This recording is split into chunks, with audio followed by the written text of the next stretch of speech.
with here, Helen, if you don't mind. Is there anything I can do to help my child to be more organized for school? He's not great when it comes to organization, homework, etc. Yeah, I could keep you here all night talking about this one now, but I won't.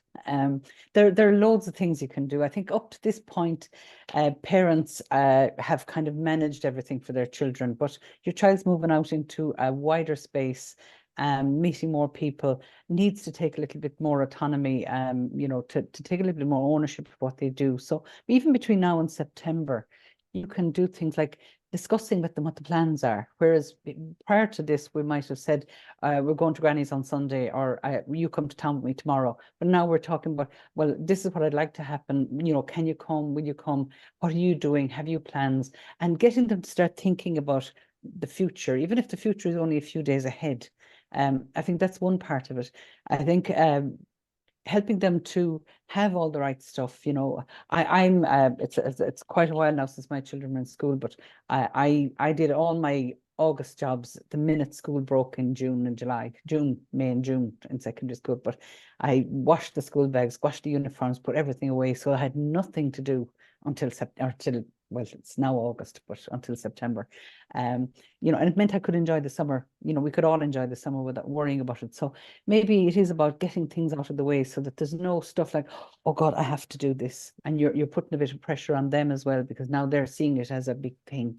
So I think ironing out the creases where you can would be part of it, making sure that they have everything that they need, helping them to read a timetable. There's a little bit on it on the website. But I'm sure they have maybe older siblings or cousins or neighbours who might just talk them through a school timetable, because they're like a bus or a train timetable. They're the same but different. They look different companies, but they are ultimately the same. Same applies to the school timetables. And helping them to mind their stuff. Maybe over the summer learning even to manage their money a little bit. But to making sure they have their coat, making sure they have their phone is charged, all those things that you would have done for them maybe up to now, but we need to be getting them to do it for themselves. That really helps. And I think one big one is getting into the practice of having the school bag ready from the night before, so that in the morning, for example, if somebody did sleep out, recognizing that first year's already going into school with a certain level of anxiety anyway, because they're new. So now they've slept it out and they're running around the house going, where's my pencil case? Where's my locker key? Where's my jacket? Where's my this? So they're now going into school extra agitated, where as if the bag is ready and the coat is ready and all that has to be done is put in the lunchbox.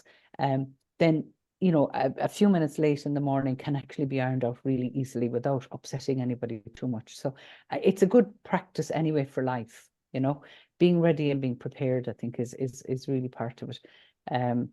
Talking to your child in language that suggests that they can do this, always talking about, well, when you have this and when you have that, and never an if, because, like Gina said earlier, if you have a doubt, then there must be something for them to really worry about.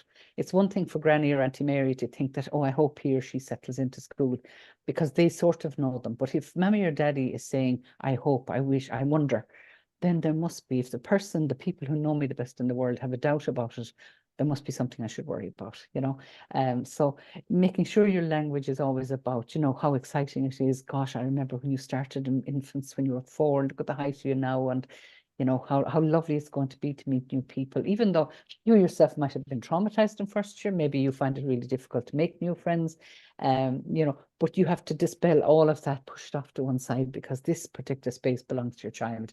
So I think helping them along like that is part of it. And I think we should all bring Helen home. Yeah. Yeah. You invite me along, bringing me back. Yeah. And especially if often if you know your adolescent, often when neurodiversity is present, that organization can be that bit harder, and they may not want you to do it. So like Helen said, you're doing it in that nice, encouraging way, that's supportive, rather than, I do your lunch. No, they'll all take you doing their lunch and doing everything. But everybody knows the sleeping in, missing the school bus, and I think I used to call Jesus quite a bit, and I had to give that up because it didn't really work. So it's learning to manage your own organization, and then you're able to influence a lot more. Because if you're not a morning person, then you need to get up that little bit earlier or have that extra cup of tea or coffee, because inevitably something will be forgotten. Or you will get the note from the day before, or, oh yeah, I have a match today. What match? Where? No, I'm going to work. Whoa, whoa, whoa. And we can prevent a lot of that. I think if you do everything Helen is saying there. And I see Niamh nodding, because you talk a lot about organisation too, Niamh. Absolutely. And one tip I would give is to get these zip files for subjects that have a lot of bits to them, like music, where they have to have the recorder and the manuscript and the book and the hardback copy or whatever it is, and they have it in the pack. So they grab the pack the night before, or, they have just everything, sort of preempt everything by having everything in place. And as Gina said, like, the last thing you want first thing in the morning is, well, I forgot to tell you, but this is happening. And, that all that does is raises the heckles on you, and everyone gets off to a bad start. That, so it's all about, getting ahead of the curve, I suppose, really, and put everything in the hall. So you're going to actually trip over it the next day. Yeah, Don't leave it, trip over it and go to school with it, because the anxiety. I'd have children coming to me saying, oh, I forgot my iPad and my teacher's going to kill me, and what will I do? And suddenly they're just so worried. But and that they know that, look, it's not the end of the world if you forget something, and just go and talk to someone who will help you out, but just to try not to let that happen. And Ziploc bags, Niamh, they come in different colors and all, don't they? They can be colored, you can color per subject, or you can color code your timetable with your bag, with your little Ziploc. It's a nice little thing to get ready in during the summer. And I will show you this, right? This was my timetable this year. I have to color code it every year, because I can't read it unless I color code it. I wouldn't have a clue what I have. So I have it there stuck up in my office. So the night before I go to school, I look at it and I see, well, what do I have tomorrow? So color code the timetable, laminate it, put it on the fridge, laminate another one and put it in their pencil case. Just make everything as obvious as possible. And suddenly you have a child who gains confidence and, develops their own sense of autonomy, which is really what we want for our children. Yeah, and the biggest subject is often home economics as well, because you don't want to hear about the ingredients the night before. Oh, yes, that you may not have. Home economics, check their diary for that, because I have to get it. You have to bring me into town now.